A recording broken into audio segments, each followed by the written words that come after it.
আপনার নিজের ক্ষতি আপনি কেন করছেন? আপনি এখন মান তলাবার রাহা ফাকাদার রাহা, আপনি এখন কেন কমফোর্টের পেছনে ঘুরছেন? এখন তো আপনার কমফোর্টের সময় না।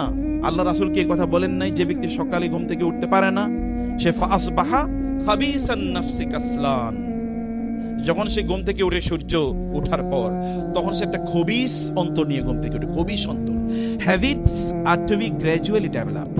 আপনি হ্যাবিট করেন যে আমি, এবং ডিসিপ্লিন মেনটেন করেন যে আমি প্রতিদিন এই সময় ঘুম থেকে উঠবো, আমি প্রতিদিন এই সময় ঘুমাতে যাব, আমি প্রতিদিন এই সময় খাবো।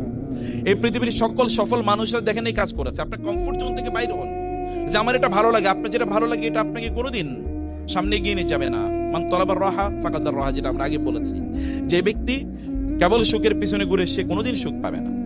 এ কারণে আপনি কথিত সুখের পিছনে ঘুরবেন না, আপনার সুখ সামনে। এই সামনে সুখের জন্য আপনি সময় দেন, সেখানে আপনি আপনার নিজকে সেই জায়গায় আপনি ব্যবহার করেন। ওয়াইন কাল্লা, রাসূলুল্লাহ সাল্লাল্লাহু আলাইহি ওয়াসাল্লাম যেটা করতেন এটা কোনোদিন ছাড়তেন না, কম করে হলেও তিনি সেটি করে যেতেন। আপনি যেটা করছেন এভরিডে, ডু ইট এভরিডে। কেবল আগামীকাল পরীক্ষা, অথবা আজকে রাতে আর কোনো ঘুম নাই, এরপরে 7-8 দিন কোনো পড়াশোনা নাই, কেবল নেটফ্লিক্স, এটা না। বরং আপনি যা করছেন গ্র্যাজুয়ালি করেন। আপনি দেখেন না ইসলামের কোনো কাজই এরকম না। আপনি নামাজ প্রতিদিন 5 ওয়াক্ত পড়তে হয়, কোরআন তেলাওয়াত যদি না করেন আপনার স্পিরিচুয়াল গ্রোথ হবে কিভাবে, আধ্যাত্মিক উন্নয়ন হবে কিভাবে আপনার কোরআন তেলাওয়াত না করলে? এবং আপনাকে অনেক পরিমাণ অর্থের মালিক হতে হবে। আমি দুনিয়া দার হতে আপনাদেরকে বলি না, কিন্তু আমি সম্পদের মালিক হতে বলি। কেন সম্পদের মালিক হবেন? আপনি সম্পদের মালিক না হলে আমরা মাদ্রাসা বানাবো কোত্থেকে, মসজিদ বানাবো কোত্থেকে? আমরা কি মানুষের কাছে ভিক্ষার জন্য যাব? কেন আপনাদের উপস্থিত আমরা ভিক্ষুকের জাতিতে পরিণত হব? কেন মসজিদ বানাতে গিয়ে আপনি কেন বলতে পারেন না যে আমি 1 কোটি টাকা দিয়ে মসজিদটা বানিয়ে দেবো? এই কথা কেন আপনি বলতে পারবেন না? আপনার এরকম পরিমাণ সম্পদের মালিক হতে হবে। সম্পদ দেখেন না খাদিজাতুল কুবরার সম্পদ কি পরিমাণ কাজে লেগেছে ইসলামের। আপনারা দেখেন না আবু বকরের সম্পদ কি পরিমাণ ইসলামের কাজে লেগেছে। ইসলামের শ্রেষ্ঠতম 2 জন মানুষ। আবু বকর কি এমনি আবু বকর হয়েছে রাদিয়াল্লাহু তাআলা আনহু? খাদিজাতুল কুবরা কি এমনি খাদিজাতুল কুবরা হয়েছে রাদিয়াল্লাহু তাআলা আনহা? সম্পদ আপনার লাগবে। কেবল 30,000 টাকা 40,000 টাকা বেতন পাবেন তার জন্য আপনি সন্তুষ্ট, তার জন্য দৌড়াচ্ছেন নিজকে এত ছোট করে, একেবারে নেই, আপনাদের জন্য উচিত হবে না। প্রিয় ভাইরা, প্রিয় বন্ধুরা, সময় শেষ হয়ে যাবে, সময় কোনোদিন ফিরিয়ে নিয়ে আসতে পারবেন না। এখন আপনাদের সময়, এখন আপনাদের সময়। ওয়াল আসরি ইন্নাল ইনসানা লাফি খুসর। সময়ের কারণে মানুষ বিপদগ্রস্ত হয়। যারা সফল হয়েছে তারা 24 ঘন্টা নিয়েই সফল হয়েছে, যারা ব্যর্থ হয়েছে তারা এই 24 ঘন্টার মধ্যে ব্যর্থ হয়। এর বাইরে কোনোদিন কোনো সফল মানুষকে আপনি বলতে শুনবেন না যদি দিনটা 48 ঘন্টার হতো। I have never hard anyone successful যিনি বলেছেন। আপনার নবী 23 বছরে 13 বছর তো মক্কায় নির্যাতিত হয়েছেন, মদিনায় গিয়ে প্রথম 6 বছর তো যুদ্ধই, ব্যাটল অফ বদর যুদ্ধ, হুদের যুদ্ধ, খন্দকের যুদ্ধ, এরপরে হুদাইবিয়া পর্যন্ত তো কেবল যুদ্ধ। এরপরে কি করেছেন দেখেন, গোটা পৃথিবী আজকে প্রায় 250 কোটি মানুষ সমস্বরে বলতে থাকে আশহাদু আল্লা ইলাহা ইল্লাল্লাহ ওয়া আন্না মুহাম্মাদার রাসূলুল্লাহ। তিনি যদি ফেসবুকে আর ইউটিউবে সময় কাটাইতেন তাহলে কি হইতো?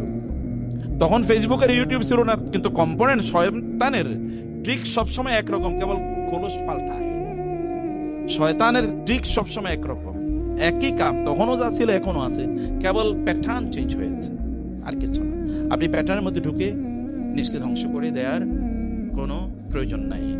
আপনি সময়ের মধ্যেই বেড়ে উঠুন, ফোকাস ঠিক করুন, গোল ঠিক করুন, লক্ষ্য ঠিক করুন, উম্মার জন্য অ্যাসেট হয়ে যান প্লিজ। আমাদের উম্মার জন্য কিছু একটা ইবনে সিনা যদি থাকে তাহলে আমি গোটা পৃথিবীকে দখল করে নিতে পারি। একজন ওমর যদি থাকে গোটা পৃথিবীকে আমি দেখিয়ে দিতে পারি শাসন কাকে বলে। একজন আবু বকরকে যদি আবার পাই গোটা পৃথিবী, তখন এই আবু বকরের স্পিরিচুয়াল আলোর কারণে, তার এই আলোর, তার জ্যোতির কারণে গোটা পৃথিবী আলোকিত হয়ে যেতে পারে। আল্লাহর কাছে সবচেয়ে প্রিয় নাম হচ্ছে থট লিডার, যাদের নাম হচ্ছে হোম্মা, মানে যারা চিন্তা করে, যাদের চিন্তা আছে। আপনি কিভাবে আরেকজনের ফলোয়ার হন? আপনি তো লিডার হওয়ার কথা।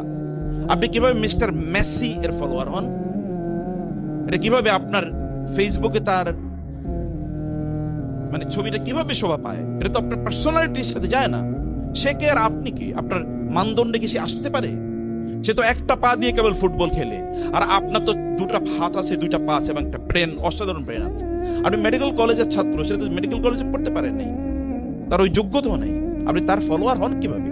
সে আপনার ফলোয়ার হওয়া উচিত।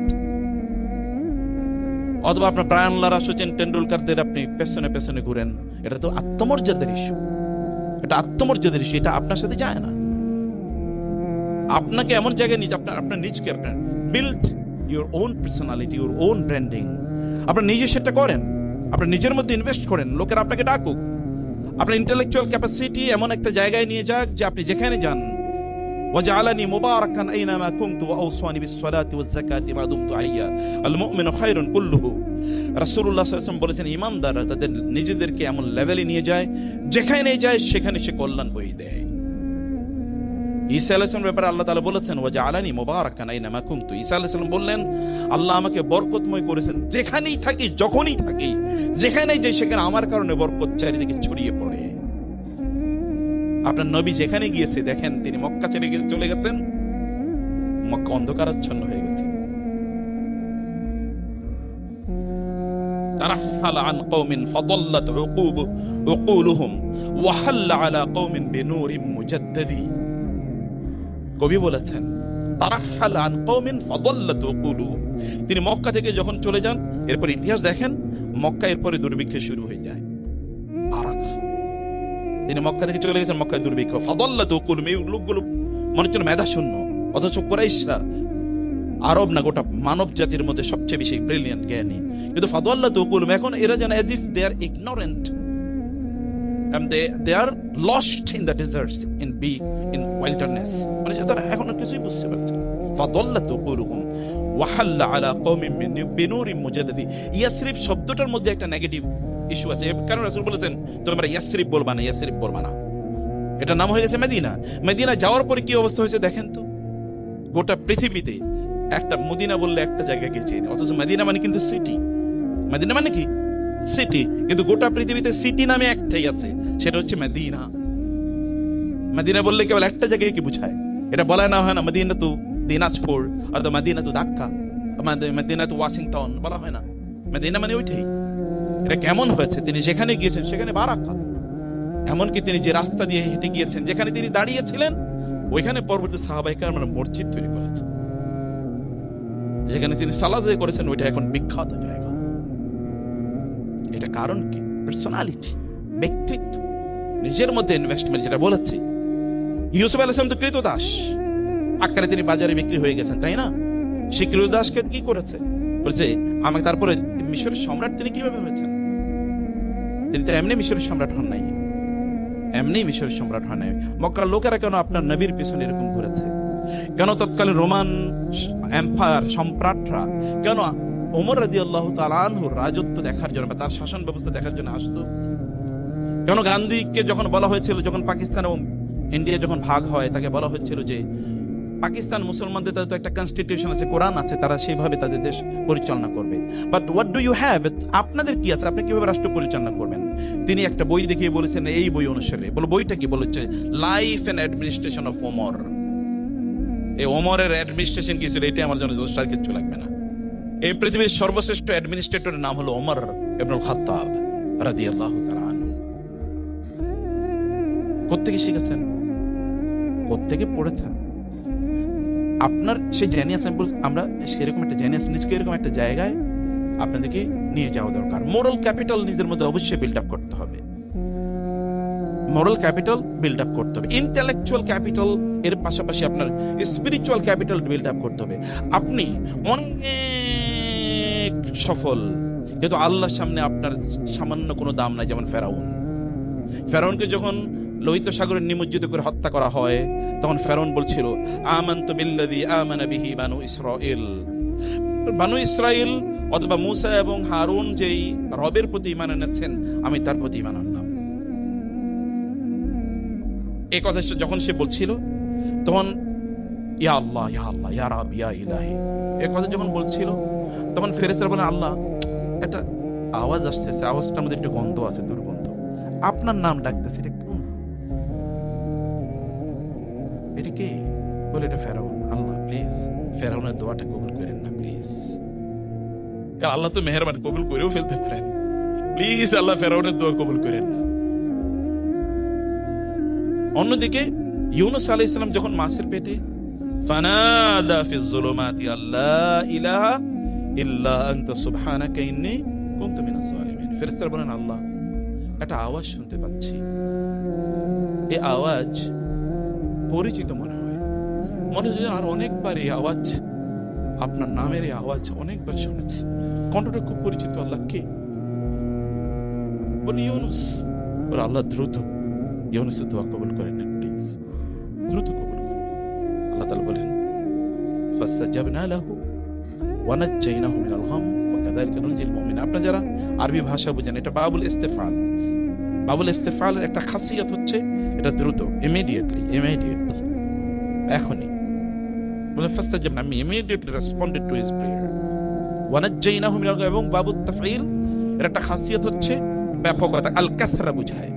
আমি তাকে এমন ভাবে সেখান থেকে উদ্ধার করে নিয়ে আসলাম যেন এতদিন এই যে মাছের পেটে ছিল, সমুদ্রের মধ্যে ছিল, তার মধ্যে যে বিভিন্ন ধরনের প্রবলেম তৈরি হওয়ার কথা, এগুলো কিছুই হয় না, কারণ তার শরীরটা তুলতুলে হয়ে যাওয়ার কথা, এখানে বিভিন্ন ধরনের মানে গোটা ইত্যাদি তৈরি হয়ে যাওয়ার কথা, অনেক কিছু, কোনো কিছু হয় নাই।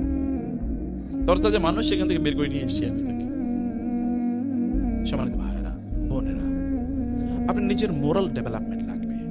এটা আপনাকে গ্র্যাজুয়ালি করতে হবে, এটা আপনাকেই করতে হবে, অন্য কেউ এটা হঠাৎ করে কোনোদিন তৈরি হয় না। প্লিজ আমি আপনাদের কাছে অনুরোধ করছি, সময়টাকে নষ্ট করবেন না। যখন এরপরে যদি আপনাদের কাছে আসি, তখন যখন আপনাদেরকে শুনি যে আপনারা নতুন অনেক কোর্স করেছেন, অনেক নতুন বই পড়েছেন, এভারেজ মানুষ হুমায়ুন আহমেদের বই পড়াতো, আর ওই যে কি বলে ইমদাদুল হক মিলন, সমরেশ মজুমদার, রুচিরও তো একটা ইস্যু আছে। কোন রুচিতে মানুষ এই সকল বই পড়ে? অথচ তার কাছে আল্লাহর কিতাব আছে, রাসূলের সুন্নাহ আছে, রাসূলের সিরা আছে, মেডিকেলের এত হাইলি প্রফেশনাল বইগুলো আছে। রুচিকে নিচে না নামিয়ে এভারেজ মানুষে না হয়ে এক্সেপশনাল হন, নিজকে এক্সেপশনাল জায়গায় নিয়ে যান। আপনারা বড় কিছু করেন, যেন আপনি 10 বছর পরে যেন আপনি বলতে পারেন বাংলাদেশের সর্বশ্রেষ্ঠ মেডিকেল সার্ভিসটা আমরা দিচ্ছি। এটা বলতে পারবেন না? ইনশাআল্লাহ, ইনশাআল্লাহ করেন। ছোট ভিশনকে ছোট করবেন না। You are eagles and you will be flying the sky. আপনারা যেন ইগলের জাতি, আপনারা নিচে করবেন, আপনারা আকাশে উড়বেন। আপনাদেরকে আকাশে উড়ার মতো সক্ষমতা, যোগ্যতা আল্লাহ দিয়ে দিয়েছেন। আর আপনাদের সাথে আপনাদের রব আছে, টেনশন কোথায়? মুসা আলাইহিস সালাম যখন সমুদ্র পার হবেন, তার সাথীরা তাকে বলেন, ইন্নাল আমুদ্রাকুন, আমরা তো ধরা খেয়ে গেছি। মুসা বলে, না, আল্লাহর কসম, ইন্না রব্বি মাই সায়াহদিন, আমার রব আমাকে দেখাবেন, পথ দেখাবেন তিনি, আমরা ধরা খাচ্ছি না। মুসা আলাইহিস সালাম আল্লাহকে বললেন, আল্লাহ পথ দেখান। আল্লাহ তাআলা বলেন, আপনার হাতে লাঠি আছে, লাঠি দিয়ে কি করেন? সমুদ্রে আঘাত করেন, 12টা রাস্তা তৈরি হয়ে গিয়েছে। রাসূলুল্লাহ সাল্লাল্লাহু আলাইহি ওয়াসাল্লাম যখন মানে ওই যে সাউর গুহায় যখন তিনি লুকিয়ে আছেন, আবু বকর বলেন, ইয়া রাসূলুল্লাহ, ওরা তো চলে এসে, ওরা কিন্তু আমাদেরকে দেখে ফেলবে, তাইলে তো শেষ। আবু বকর রাদিয়াল্লাহু তাআলা রাসূলুল্লাহ বলেন, না না, লা তাহজান ইন্নাল্লাহা মা'ানা, টেনশন করুন, আল্লাহ আমাদের সাথে আছেন, আপনাদের রব আপনাদের সাথে আছেন, টেনশন কি? রবকে আপনি বলেন, আমি এটা হতে চাই, বলেই দেখেন। প্লিজ, আমার ব্যক্তিগত জীবনে আল্লাহর কাছে চেয়েছি কিন্তু পাই না, এটা কোনোদিন ঘটে নাই। আমি বলেছি কিন্তু ভুলে গেছি, কিন্তু দেখছি ওটা হয়ে গেছে। আল্লাহ সবাইকে অনেক কল্যাণ দান করে। আল্লাহ তুমি আমাদের আজকের আয়োজনটাকে কবুল করে নাও। যারা এই উদ্যোগ নিয়েছে তাদেরকে অনেক বারাকা দাও আল্লাহ, তাদেরকে এই মেডিকেল কলেজকে বাংলাদেশের শ্রেষ্ঠতম মেডিকেল কলেজ বানিয়ে দাও। এখানে আজকে যারা এই আয়োজন করেছেন তাদেরকে বাংলাদেশের সেরা ডক্টরে পরিণত করো। তারা বিদেশ থেকে সর্বোচ্চ ডিগ্রিগুলো নিয়ে আসতে পারে সেই তৌফিক দাও আল্লাহ। প্রত্যেকের যোগ্যতা অনেক বাড়িয়ে দাও। সকল যে কাজগুলো তাদেরকে তাদের গন্তব্যে পৌঁছাতে বাধা দেবে, সকল কাজ থেকে তাদেরকে তুমি মুক্ত করে দাও। তাদের বন্ধনগুলো তুমি মুক্ত করে দাও আল্লাহ। স্বাধীনভাবে যেন তারা তাদের সিদ্ধান্ত নিতে পারে এবং তোমার সাথে যেন সম্পর্ক বাড়াতে পারে, সেই তৌফিক দান করো।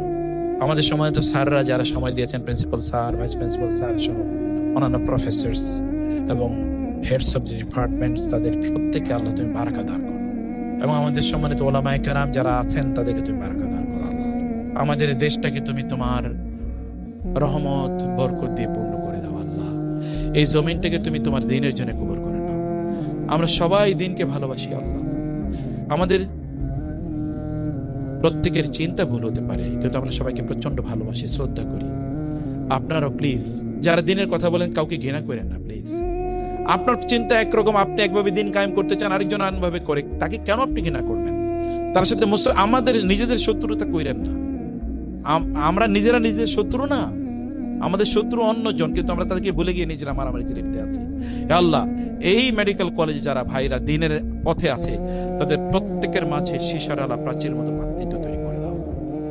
তাদের প্রত্যেককে যেন পরম ভাবে ভালোবাসে কেবল দিনের কারণে, সেই অনুভূতি তৈরি করে দাও। আল্লাহুম্মা আমিন। রব্বানা হাব লানা মিন আজওয়াজিনা ওয়া যুররিয়াতিনা কুররাতা আয়ুন ওয়াজআলনা লিল মুত্তাকিনা ইমামা। اللهم اقسم لنا من خشيتك ما تحول به بيننا وبين معصيتك ومن طاعتك ما تقربنا به جنتك ومن اليقين ما تهون به علينا مصائب الدنيا ومتعنا بأسماعنا وأبصارنا وقواتنا ما أحييتنا واجعلها الوارث منا واجعل ثأرنا على من ظلمنا وانصرنا على من عادانا ولا تجعل الدنيا أكبر همنا ولا مبلغ علمنا ولا تسلط علينا من لا يخافك ولا يرحمنا. هذا وصلى الله سبحانه وتعالى نبينا محمد وآله وصحبه أجمعين. سبحانك اللهم وبحمدك أشهد أن لا إله إلا أنت أستغفرك وأتوب إليك. والسلام عليكم.